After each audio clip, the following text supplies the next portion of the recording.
안녕하세요. 지난 주일 설교 다들 기억하시나요? 그때 다루었던 우리 삶의 기초에 대한 아주 중요한 메시지를 오늘 같이 한번 되새겨 보려고 합니다. 자, 먼저 최근 뉴스에서 나왔던 좀 이상하고 어떻게 보면 무서운 단어부터 시작해 볼까요? 바로 순살 아파트라는 말인데요. 이게 뭐냐면 겉보기엔 정말 멀쩡한데 속은 텅 비어서 구조적으로 너무 위험한 건물을 뜻하는 진짜 충격적인 말이죠. 실제로 있었던 일인데요. 한 건물이 무너진 걸 보니까 아니 기둥에 철근이 32개는 들어가야 하는데 고작 13개만 쓴 거예요. 반도 안 되게 말이죠. 그러니 무너질 수밖에요. 정말 심각한 일 아닙니까? 근데 이렇게 건물이 무너지는 이야기가 우리 신앙 그리고 우리 내면의 삶과 무슨 상관이 있을까요?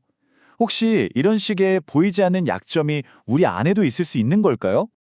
바로 이 지점에서 지난주의 설교가 아주 강력한 비유를 하나 던졌습니다. 이 순살 아파트라는 건축의 실패가 곧 우리의 영적인 실패, 바로 순살 신앙과 같을 수 있다는 거죠.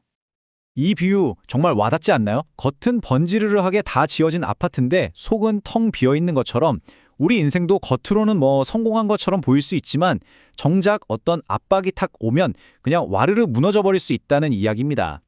이걸 가장 잘 보여주는 예시가 바로 다윗 왕의 이야기입니다. 다들 아시죠? 정말 모든 걸 다 가진 것처럼 보였던 사람이잖아요. 그런데 그거 어떻게 치명적인 내적 실패를 겪게 되는지 한번 들여다보겠습니다. 자, 다윗이 무너지게 된 첫 번째 이유? 설교에서는 바로 장소의 문제였다고 짚어졌어요. 다시 말해 그가 있어야 할 바로 그 자리에 있지 않았다는 겁니다. 성경을 보면 문제가 시작된 그 순간을 아주 정확하게 기록하고 있어요. 왕들이 출전할 때가 되매 다윗은 예루살렘에 그대로 있더라. 그러니까 모두가 전쟁터에 나갈 그 시간에 왕은 홀로 편안한 곳에 남아 있었다는 거죠. 이게 우리에게 뭘 말해줄까요? 바로 하나님이 우리에게 맡겨주신 나의 자리를 지키는 게 정말 중요하다는 겁니다. 그게 내 소명과 의무의 자리일 수도 있고 예배의 자리, 또 기도의 자리일 수도 있겠죠. 바로 그 자리를 지키는 게 유혹을 이기는 첫 번째 방어선이라는 메시지입니다. 자, 그리고 다윗의 두 번째 실패 원인, 그건 바로 그의 시선이 머무는 곳에 있었습니다. 설교에서 이 부분을 정말 잘 짚어주셨어요. 다윗의 문제가 그냥 밧세바를 본 게 아니라는 거예요. 어쩌다 볼 수는 있죠. 근데 문제는 거기서 시선을 돌리지 않고 계속해서 바라봤다는 겁니다. 바로 그 지점에서 타락이 시작된 거죠. 이게 옛날 다윗만의 이야기일까요? 아니죠. 오늘날 우리는 더 심각한 환경에 살고 있습니다. 유튜브만 봐도 그렇잖아요. 우리의 시선을 빼앗으려고 경쟁하는 것들이 사방에 널려 있습니다. 결국 우리가 어디에 시선을 두느냐가 우리가 어떤 사람이 되는지를 결정하게 되는 겁니다.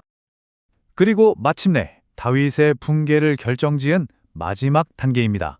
그는 돌이킬 수 있는 기회가 있었음에도 불구하고 결국 명확한 선을 넘어버리고 말았습니다.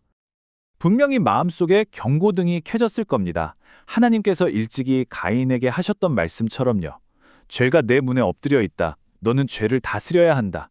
죄는 즐기는 게 아니라 다스려야 할 대상이라는 그 경고를 무시해버린 거죠. 일단 그 첫 번째 선을 딱 넘고 나니까 어떻게 됐나요? 다윗은 회개하는 대신에 그 죄를 덮으려고 더 큰 죄를 짓게 됩니다. 정욕이 간음으로, 간음이 음모와 살인으로까지 이어진 거죠. 이렇게 한 번 무시한 작은 약점이 결국 삶 전체를 무너뜨리는 걸 똑똑히 보여주는 겁니다. 자, 그럼 어떻게 해야 할까요? 어떻게 하면 이런 순살 신앙이 아니라 무너지지 않는 삶을 살 수 있을까요? 다행히 설교에서는 뼈대 있는 신앙을 세우기 위한 아주 명확한 길을 보여주셨습니다. 강한 내면을 만들기 위한 4가지 방법인데요. 첫째, 우리 겉모습이 아니라 속사람을 강건하게 만드는 것. 둘째, 하나님의 말씀 위에 우리 삶을 굳건히 세우는 것. 셋째, 아까 이야기했던 것처럼 하나님이 주신 나의 자리를 잘 지키는 것. 그리고 마지막으로 회개의 삶을 사는 겁니다. 결국 핵심은 이거예요. 내가 가진 직함이나 나이, 재산 같은 것들이 나를 지켜주지 못한다는 겁니다.